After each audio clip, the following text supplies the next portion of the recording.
What's going on, everybody? Quancredible here, bringing you the review for the fifth chapter of the Four Knights of the Apocalypse. Now, I've been linking where I've been reading the site in the comments, or like not where I've been reading the site, but where I've been reading the manga in the comments whenever anybody asks. But the officials of it are on the Crunchyroll manga app or the Crunchyroll manga site. If you're one of those people that just want to know like what the actual officials are, um, and pretty much from there, I'll still be doing the reviews on the unofficials just because they come out first, and I'll probably just be correcting myself in the future from here on out, just because like there's like little small stuff, like little names are different, but for the most part, all the big things are the exact same. Like Percival's still the same, hero type is still the same, Donnie's the same. Like it's only small stuff, like kind of like Elba, her name is Elva, or like Volgus, his name is like Volgeese or something. It's a very small thing, so I'll just be adjusting those as we go. But getting into this chapter, it basically is more of the continuation of the fight between Percival and Pelgard. That's the Black Knight's name.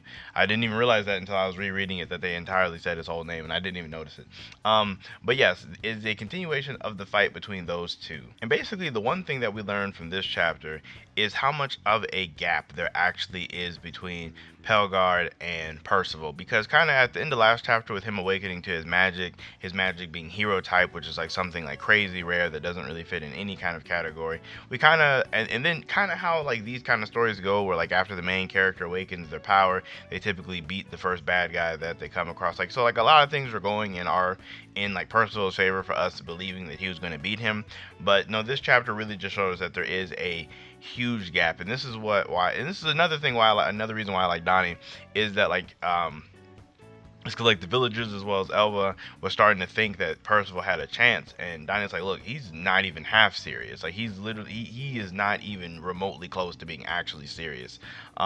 So pretty much this chapter had the Black Knight like flexing his power, and just like all of Percival's little magic golems that he made just like flies off of him. And to this moment we have like Donnie step in to intervene, and he uses his magic to like float the knight up and tries to give Percival an opportunity to run away, Help me! trying to explain to him that he has no chance at all. And this moment was really funny to me because because like after Donnie tells him he has zero chance or no chance of winning, Percival was like, so do I have like a 50% chance of winning? And he's like, no, it's zero. And I thought that was like really funny, because it's like, bro, you have no chance of winning. Like leave, like get out of here. You're going to lose. Like you're going to die. And basically they're just arguing while while Pelgard is suspended in midair, which this just really makes me wonder, like is Donnie's magic really just floating people? Because like that would be such like it's like kind of useful, but it's kind of lame at the same time. Like I feel like if he sticks around in the story, hopefully they'll give him something better than that. Nobody cares! It's in this moment that the Black Knight flashes his magic, or like, not like flashes, but like it's like a bigger flex to kind of blow Donnie away and get him to like release his like spell. And like as a result of this, like Donnie's hurt, like part of the village is on fire now. It's kind of like it's definitely you can really see like just the sheer difference in just how he is able to control and just overpower with his magic than what Percival would probably even be able to handle. And then this moment is when we get the little fox from earlier. It like came back with Percival's bags and stuff, and it had a spell bead in its tail and used that to escape. And it's odd because at first I assumed that this fox was a familiar that was with Pelgard. Because like kind of how like two chapters ago it kind of seemed like they were together on the same team. So the spell beat takes him to this super dope place. It's like a dragon spine mountain. It's like, as far as you can see on the pages, this is like all like dragon spine. I'm not for sure if this is an actual dragon spine or if it's just a mountain range that looks like a dragon spine. I know that Seven Deadly Sins, like, or just in Britannia in general, there's no stranger to really weird like natural formations. I mean, we have God's finger after all, which is like thousands upon thousands tall, high, like cylindrical plateaus. So I mean, there's tons of weird things just in this universe already. And basically from here, the fox starts talking. So that was another thing that, honestly, I feel like I should have expected the fox to be able to talk, seeing as Hawk could talk. Like, there's a talking animal companion in the last one. So I honestly should have assumed that this would have been the case too. So I was mildly shocked that it was talking, but it's basically saying that it saved Percival and Donnie because, you know, they had, like, literally, as Donnie was saying, no chance of winning at all. And it also kind of works out because if Percival's not there, then Pelgard has no reason to stay. So Pelgard's, he's not going to just destroy the village for the sake of just destroying it. So he just flies off. And it's at this moment that we get kind of some more information filled in about more of the things that are going on in the world, such as like Pelgard is from the same group as Ironside, but he wouldn't necessarily know where Percival's father was. So basically Pelgard knew he was going to win and made this like kind of shady deal with Percival, just to kind of basically take Percival under his wing, which is kind of it's just funny because like he it's just funny because he really did trick Percival. Like Percival being so naive is definitely gonna like keep coming like back up in the series for sure. And also we found out this really crazy piece of information, at least crazy to me, is that when the Fox is explaining what's going on, he's explaining that Ironside worked for an evil king, and we get this silhouette, and the silhouette. For those of you who didn't read Seven Deadly Sins or who just don't recognize, this is Arthur, and it just makes me really sad because Arthur in Seven Deadly Sins was one of my favorite characters. Like I remember initially watching season 1, and I was like, this kid is cool. Like as soon as I seen his character, I thought he was cool, and then reading the manga and like just seeing him throughout the adventure, I thought he was just a really cool person. So like to see that he's called an evil king in this one, it's just like, what happened? I'm so curious to know what events took place in between the ending of Seven Deadly Sins and right now that is making him an evil king. So basically what's going on, as we know, or as we knew from Ironside, is that Pelgard, Ironside, and I'm assuming the rest of the group, under order of King Arthur, are hunting down the four Knights of the Apocalypse.